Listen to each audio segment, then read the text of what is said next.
Hello guys, welcome sa ating bagong guitar tutorial. So ngayon araw guys, ang tuturo ko sa inyo ay kantang Inuman Na ng Parokya ni Edgar.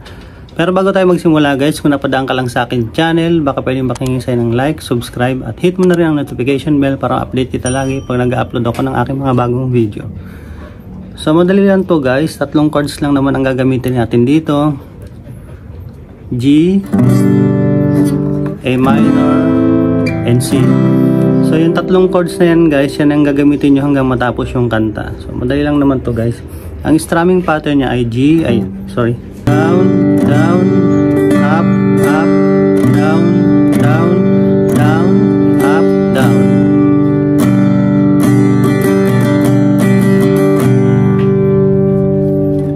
So ganoon lang siya guys. So kanta na natin guys. Magbukas ka pa ng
ganoon lang yung chords niya guys, paulit-ulit lang siya hanggang matapos yung kanta. Hindi ko natatapusin yung kanta guys kasi paulit-ulit lang naman yung chords niya.